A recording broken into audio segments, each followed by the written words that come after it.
Greetings and a happy new year everyone! My name is Raziel and today we are going to take a look at some of the final reveals for the Hidden Dagger expansion. This video in particular will be focused on some of the new Chaos cards.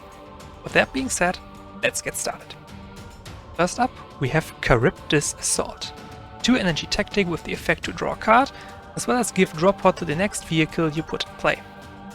This card seems pretty solid to me. It's a 2 energy card that cycles, which in itself was already a great start, and the drop pod can be a nice way to ensure some frailer vehicles can survive the enemy turn.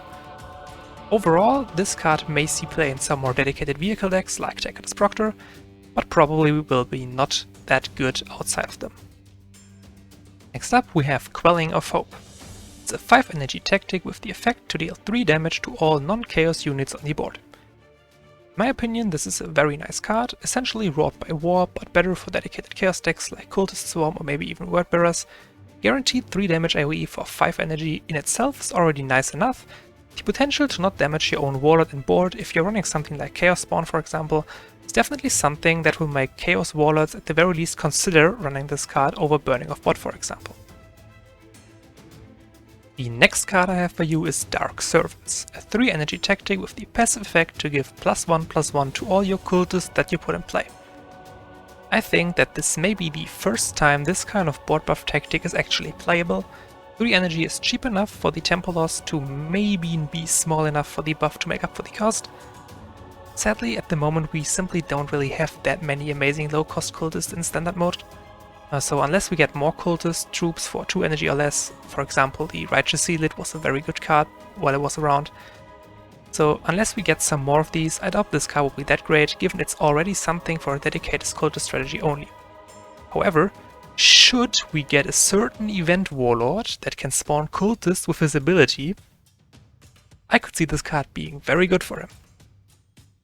Finally, we have the Renegade Navas. This guy is essentially Kaiserlane's cousin. He's a 3 energy legendary infantry with 1 attack, 4 HP precognition, as well as the 1 energy ability to add 2 random tactics to your hand. As already mentioned, this is basically the Chaos version of Kaiserlane. The main difference is that Kaiserlane lets you choose between 3 tactics and add 1 of them to your hand, while Renegade simply adds random tactics instead. To make up for this, however, you are getting 2 tactics instead of 1. Sadly, with the addition of new faction-exclusive keywords like Savage for example, and tactics that interact specifically with them, I can see this guy giving you 2 useless tactics a reasonable amount of times.